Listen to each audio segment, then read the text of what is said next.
घर आई पत्नी की सहेली का किया रेप, आरोपी ने अश्लील वीडियो भी बनाया। पीड़िता को दी थी बेटे को गायब करने की धमकी, आरोपी फरार, पुलिस ने किया केस दर्ज।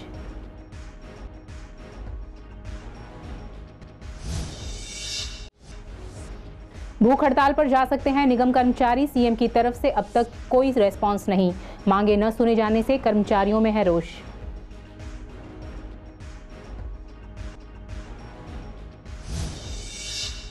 प्रीत विहार और कल्याणपुरी से 2 अपराधी गिरफ्तार, 295 क्वार्टर अवैध शराब बरामद, अपराधियों में एक महिला भी, पुलिस ने किया केस दर्ज।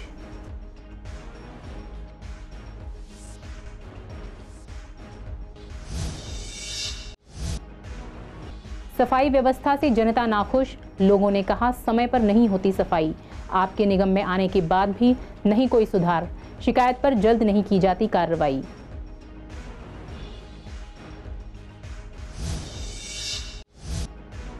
विश्वासनगर की सड़कों पर गड्ढों की भरमार, जगह जगह से टूटी पड़ी है सड़क, बरसात के मौसम में बढ़ जाती है लोगों की परेशानी, शिकायतों के बाद भी नहीं कोई सुनवाई।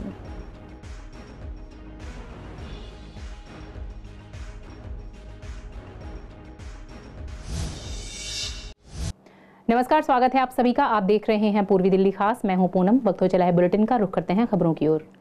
जगतपुरी इलाके में एक महिला के बेटे को गायब करने की धमकी देकर उसके साथ रेप करने और उसका अश्लील वीडियो बनाने का मामला सामने आया है। आरोप महिला की सहेली के पति पर है। पीड़ित महिला के बयान पर रेप, जान से मारने की धमकी देने समेत दूसरी धाराओं में केस दर्ज कर पुलिस मामले की जांच कर रही है। पुलिस के मुताबिक 26 साल की महिला पति और बेटे के साथ मयूर विहार फेज 3 इलाके में मेहंदी लगवाने के लिए बेटे के साथ जगतपुरी में अपनी सहेली के घर गई थी। जब महिला वहां पहुंची तो उसकी सहेली घर पर नहीं थी, सहेली का पति घर पर मौजूद था। उसने महिला को बैठने के लिए कहा और उसके बेटे को चॉकलेट दिलाने की बात कहकर अपने साथ ले गया। इसके बाद वह अकेला ही घर वापस आया। बेटे को गायब करने की धमकी देकर उसने महिला के साथ रेप किया और अश्लील वीडियो भी बना ली। फिलहाल आरोपी फरार है, पुलिस उसकी तलाश कर रही है। मेरे साथ इन लोगों ने गलत भी किया और ऊपर से इन लोग मार भी रहे हैं, कह रहे हैं कि कपड़े नहीं दूंगी मैं तेरा, ये बात थी। फिर उसने पुलिस को बुलाया, मैंने कहा ठीक है। फिर कह रही कपड़े नहीं दूंगी, मैंने कहा कपड़े तो दे दे बहन कम से कम। तो बोली कि कोई नहीं, तू उस रूम में जाएगी तब कपड़े मिलेंगे, तू मेरा पहन ले। मैंने कहा मैं तेरा नहीं पहनूंगी, मैं अपना जो आई थी वही पहनूंगी। वीडियो वहीं से बनाने स्टार्ट कर दिया, दरवाज़ा खोलते ही जहाँ, क्योंकि वहीं बाथरूम था उसका, वहीं से स्टार्ट कर दिया। 5 तारीख की बात है, मेरी वाइफ ने ना कॉल किया था मेरे पास रोते हुए। वो मेरी वाइफ अपनी फ्रेंड के यहाँ आई थी, रिंकी के यहाँ, और मेरी वाइफ को रिंकी, सोनम, इन सब ने मिल करके पहले चैट किया। फिर चैट करने के बाद फिर मेरी वाइफ को वहाँ बुला करके फिर इसके साथ वीडियो वगैरह कमरे में हिडन कैमरा लगा के वीडियो बना करके इसके साथ इसको बच्चे के मारने की धमकी मेरी वाइफ बता रही थी, रो रो के कि मेरे पास कॉल करके रो कर बता रही थी कि मेरे साथ इन्होंने गलत किया है, मेरे बच्चे को मारने की धमकी दिया था। बोल रहा था शूट एंड साइड काम करता हूँ, मैं तेरे बच्चे को मरवा दूंगा, मेरे साथ से गलत करने मतलब कंप्रोमाइज़ कर ले, और मेरी वाइफ को जैसे जैसे मैं बोलता जाऊँ वैसे वैसे करता जा। सीएम की तरफ से कोई रेस्पॉन्स न मिलता देख निगम कर्मचारियों में काफी रोष है। वे अब भूख हड़ताल पर जाने की बात कर रहे हैं। आपको बता दें कि निगम कर्मचारी पिछले 12 दिनों से लगातार सीएम हाउस पर प्रदर्शन कर रहे हैं। अपनी मांगों को लेकर इन कर्मचारियों ने धरना जारी रखा हुआ है। निगम कर्मी बार बार सीएम को चेतावनी दे रहे हैं कि उनकी मांगों को सुना और समझा जाए। इसके बावजूद सीएम की तरफ से कोई कार्रवाई नहीं की जा रही। ऐसे में निगम कर्मचारी काफी नाराज हैं और अब भूख हड़ताल पर जाने की बात कह रहे हैं। अगर समय रहते कच्चे कर्मचारियों को पक्का नहीं किया गया तो मजबूरन पूरी दिल्ली के अंदर काम बंद हड़ताल की जाएगी, जिसकी जिम्मेदारी माननीय सीएम साहब की होगी और अपने कमिश्नर महोदय एमसीडी की होगी। क्योंकि हमारी जो जायज़ मांग है और जो हमारे माननीय मुख्यमंत्री साहब ने 10 गारंटी में 8वीं गारंटी यही कहा था कि मेरी सरकार बना दो, मैं कच्चों से पक्का कर दूंगा। ये यहाँ पर धरना जो मुख्यमंत्री आवास पर 7 तारीख से लगातार चला आ रहा है और आज 12वां दिन है, और इसी तरह ये धरना अनिश्चितकालीन चलता रहेगा जब तक हमारे तमाम कर्मचारियों की मांगों को नहीं माना गया या कच्चों को पक्का नहीं किया गया। उन कर्मचारियों को जो 25 साल से आज तक कच्चे हैं निगम में, अगर उनको पक्का नहीं किया गया तो अनिश्चितकालीन ये धरना इसी तरह चलता रहेगा। ऑपरेशन वर्चस्व के तहत गश्त के दौरान थाना प्रीत विहार और थाना कल्याणपुरी पुलिस टीम ने अपने अपने इलाके से 2 शराब तस्करों को गिरफ्तार किया है। इन 2 आरोपियों में एक महिला तस्कर भी शामिल है। दोनों मामलों में पुलिस दिल्ली आबकारी अधिनियम के तहत केस दर्ज कर आगे की जांच कर रही है। पहला मामला फायर स्टेशन लक्ष्मीनगर के पास सुलभ शौचालय राधू पैलेस झुग्गी के पास का है। आरोपी की पहचान टी हट्स झुग्गी राधू पैलेस प्रीत विहार दिल्ली के रहने वाले 32 साल के गौतम के रूप में हुई है। तलाशी में उसके पास से हरियाणा की देसी शराब के 95 क्वार्टर अवैध शराब बरामद हुई। दूसरा मामला ब्लॉक 7 झुग्गी रोड खिचड़ीपुर का है। यहां शराब बेचने वाली एक महिला सिर पर 2 सफेद बोरे लाद कर जा रही थी। बोरों की जांच में उसमें अवैध शराब की 4 पेटी मिली, जिनमें हरियाणा की शराब के 200 क्वार्टर मिले। आम आदमी पार्टी के निगम में आने के बाद भी जनता को कोई सुधार नजर नहीं आता। न तो समय पर सफाई होती है, न ही शिकायत पर जल्द कार्रवाई की जाती है। कुल मिलाकर आम आदमी के राज में भी जनता सफाई व्यवस्था से नाखुश है। हमारी संवाददाता सोनिया शर्मा ने इस बारे में लोगों से बात की। लोगों का कहना है कि आम आदमी पार्टी की सरकार जब निगम में आई थी तो उसने दावा किया था कि सफाई व्यवस्था को दुरुस्त करेंगे, कूड़े के पहाड़ों को कम करेंगे, नालों और सीवरों की सफाई समय पर की जाएगी, मगर अब भी हालात ऐसे ही हैं। सफाई व्यवस्था जस की तस बनी हुई है। लोगों का मानना है कि न तो निगम कर्मी समय पर सफाई करते हैं, न ही शिकायत पर जल्द कार्रवाई की जाती है।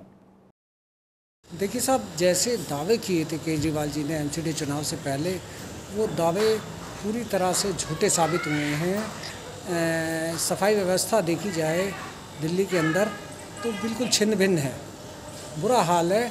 गलियां जो है अपने नालियां वगैरह भरी पड़ी हैं और गलियों में झाड़ू वगैरह नहीं लगते हैं। देख सकते हैं आप कितना बुरा हाल है। टैक्स में कमी की बात कर रहे थे, संपत्ति कर में माफ़ करने की बात कर रहे थे, उल्टे उन्होंने संपत्ति कर बढ़ा दिया है। जो छूट मिलती थी जून माह में संपत्ति कर में टाइमली जमा कराने की, उस छूट को उन्होंने 15 से 10% कर दिया, यानी हाउस टैक्स में हज़ारों रुपये बढ़ा दिए हैं। इससे करोड़ों रुपए का रेवेन्यू उन्हें प्राप्त होगा। वो सिर्फ कमाई की तरफ ही देख रहे हैं। जिस प्रकार दिल्ली सरकार में आने से पहले केजरीवाल ने तमाम तरह के जुमले छेड़े थे और दिल्ली को बर्बाद कर दिया था, उसी प्रकार एमसीडी में भी एक तरह से बर्बादी का कार्य करने की कोशिश कर रही है दिल्ली सरकार। पूर्वी दिल्ली की जर्जर सड़कों की समस्या को हम लगातार अपने चैनल पर उठा रहे हैं। इसी कड़ी में हम आज बात कर रहे हैं विश्वास नगर की सड़कों की। यहाँ की हालत भी ज़्यादातर पूर्वी दिल्ली की बाकी जर्जर सड़कों जैसी ही है। यहाँ भी सड़कें जगह जगह से टूटी हैं और उन पर गड्ढों की भरमार है। बरसात के मौसम में यहाँ पानी भरने से परेशानी और बढ़ जाती है। कई शिकायतों के बाद भी इस सड़क की हालत सुधारने की दिशा में कोई कदम नहीं उठाया जा रहा। सड़कें खुदी हुई हैं, सड़कें बनती हैं, फिर कोई ना कोई लाइन डालता है, कोई पानी की लाइन के लिए खुदाई करता है, कोई केबल डालने के लिए खुदाई करता है, तो सड़क फिर पहले जैसी हो जाती है। और कई जगह तो सड़कें इतनी ज़्यादा ख़राब हैं। आप भीकम सिंह कॉलोनी ले लीजिए, भीकम सिंह कॉलोनी का पुल आप देख लीजिए, उसकी हालत खस्ता हो गई है। अगर हम छोटी गलियों में जाते हैं तो उनकी हालत ख़राब है। अच्छा, और 28-29 ब्लॉक में तो ये देख लीजिए कि अगर गाड़ी आप लेकर जाएंगे तो गाड़ी को बिल्कुल धीरे धीरे लेकर जाएंगे, तब तो आप गली पार कर पाएंगे। तो सड़कों की हालत वास्तव में बहुत ज़्यादा ख़राब है। अब सड़कें टूटी बहुत है मैडम, और यहाँ चलने में बहुत सड़कें सारी टूटी पड़ी है। गाड़ियाँ चलती है, धीरे धीरे चलती है। मेन सड़कों पे तो ज़्यादा, गलियाँ भी टूटी पड़ी है और मेन सड़क भी टूटी पड़ी है। अभी तो नहीं आया रिपेयर करने के लिए। अब कह रहे हैं 1-2 गली का काम हो रहा है रिपेयर में, भी ये सड़कों का काम नहीं हो रहा है। हालत कुछ ठीक नहीं है। जैसे आप देख पा रहे हैं मेरी गली में भी काफ़ी सड़क की हालत ख़राब है। तो काफ़ी टाइम से ना रिपेयर हुई है और ना ही मतलब इसकी कोई मेंटेनेंस हुई है। तो रिक्वेस्ट है कि मतलब गलियों को ज़रा सुधारा जाए। कई है बारिशों में पानी जमा हो जाता है, ठीक है, वो देखिए वहाँ पे चूहे बिल बना के बैठे हुए हैं और जो है दिक्कत आती है। गाड़ियाँ जब निकलती हैं तो छींटें भी पड़ती हैं। हाँ बिल्कुल, ये आप बिल्कुल सही कह रहे हैं, गाड़ियाँ निकालने में भी परेशानी होती है और बारिशों में तो बहुत ज़्यादा दिक्कत होती है। माता पिता के बीच हो रहे झगड़े के दौरान बीच बचाव करने पर अपने ही बेटे पर चाकू से हमला करने वाले बुजुर्ग पिता को पुलिस ने गिरफ्तार कर लिया है। मामला मधुविहार के आईपी एक्सटेंशन का है। मधुविहार थाना पुलिस इस मामले में आईपीसी की धारा 324 के तहत जांच कर रही है। पुलिस अधिकारी के मुताबिक शनिवार दोपहर पीसीआर कॉल आई थी। मौके पर पहुंचने पर पता चला कि 64 साल के अशोक सिंह अपनी पत्नी मंजू और 23 साल के बेटे आदित्य के साथ आशीर्वाद अपार्टमेंट आईपी एक्सटेंशन में रहते हैं। वे 2019 में इंजीनियर्स इंडिया लिमिटेड से वरिष्ठ प्रबंधक पद से रिटायर हुए थे। कुछ पैसे का भुगतान करने के लिए उन्होंने पत्नी मंजू को फ़ोन में एक ऐप डाउनलोड करने को कहा था, लेकिन इसमें देरी होने पर वे नाराज़ हो गए। इस मामले पर परिवार वालों ने कुछ भी कहने से इनकार कर दिया। जीटीबी अस्पताल में बदमाश सरेआम महिला डॉक्टर से मोबाइल छीनकर फरार हो गया। महिला डॉक्टर की शिकायत पर जीटीबी थाना पुलिस ने केस दर्ज कर लिया है। डॉक्टरों के मुताबिक जहां स्नैचिंग हुई वहां कई सीसीटीवी खराब हैं। ऐसे में आरोपी की पहचान करना मुश्किल हो सकता है। इस बारे में पुलिस ने बताया कि शनिवार दोपहर जीटीबी अस्पताल परिसर में डॉक्टर ज्योति वार्ड से निकलकर कैंटीन के लिए पैदल जा रही थीं। तभी बाइक सवार एक बदमाश ने उनका मोबाइल फोन छीन लिया। सूचना के बाद पुलिस मौके पर पहुंची। केस दर्ज कर लिया गया है। पुलिस मामले की जांच कर रही है। कल मैं अपने वार्ड से, जो कि एमसीएच बिल्डिंग में है फर्स्ट फ्लोर पे, अपने वार्ड से कैंटीन की तरफ जा रही थी, तो खाना खाने के लिए करीब 3:30 बजे। तो उस टाइम पे जब मैं वॉकिंग डिस्टेंस पे, वो जस्ट 1 मिनट का ही वॉकिंग है, तो मैं पेवमेंट पे से चल रही थी, एक मॉर्चरी के सामने से गुजर रही थी। तो पीछे से एक लड़का आया था स्कूटी पे। उसने मेरी तरफ से जब गुजरा बिल्कुल पास से, तो उसने स्लो कर ली और फिर उसने मेरा फ़ोन हाथ से छीन लिया और वो सीधा गेट नंबर 1 से बाहर भाग गया। तो हमने उसका पीछा भी किया था। एक स्कूटी पे एक वर्कर थे जो यहाँ पे सिक्योरिटी में है, वो अपनी स्कूटी लेके आए थे और मैं उनके पीछे बैठ के हमने थोड़ी दूर बाहर तक गए उसे देखने के लिए, फॉलो करने के लिए, लेकिन हमें बाहर जब गए तो वो कहीं पे भी नहीं मिला और उसकी स्कूटी पे कोई नंबर भी नहीं था।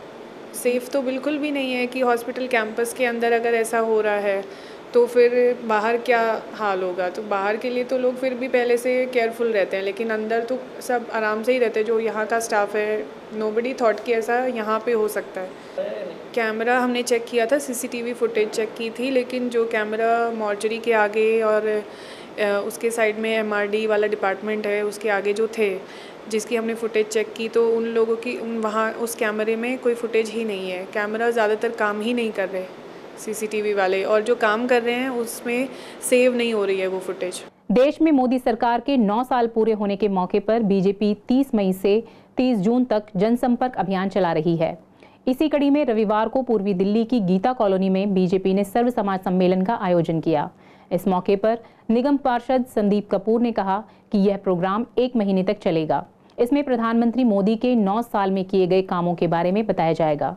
इस कार्यक्रम को जनता का अच्छा रेस्पॉन्स मिल रहा है।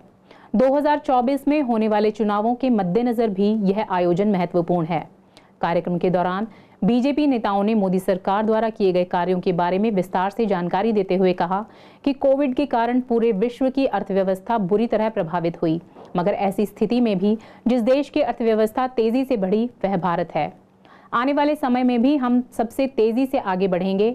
इस मौके पर बीजेपी नेताओं ने कहा कि आज विपक्ष के पास अर्थव्यवस्था पर टिप्पणी करने का कोई बहाना नहीं है, क्योंकि मोदी सरकार ने सबका साथ, सबका विकास और सबका विश्वास के साथ कोरोना जैसी महामारी में भी कई ठोस कदम उठाए और सेवा भाव से गरीबी मिटाने के लिए मोदी सरकार ने गरीब परिवारों को सिर्फ आर्थिक मदद ही नहीं दी, बल्कि उन्हें घर, गैस सिलेंडर, शौचालय और स्वच्छता जैसी मूलभूत सुविधाओं को भी उपलब्ध कराने का काम किया। पूरे देश में मोदी सरकार के 9 साल की जो उपलब्धियां, उसे लेके एक जन जागरण अभियान चल रहा है और एक पूरे जून महीने का ये अभियान है। उसके अंतर्गत अलग अलग सम्मेलन हो रहे हैं। आज अभी सर्व समाज सम्मेलन कृष्णानगर विधानसभा का, जिसमें कृष्णानगर की RWAs, मार्केट एसोसिएशन, बंदरों के, गुरुद्वारों के प्रधान, ऐसे NGOs, तो सर्व समाज के लोग, बिरादरियों के लोग, ये सारे यहाँ इकट्ठे हुए।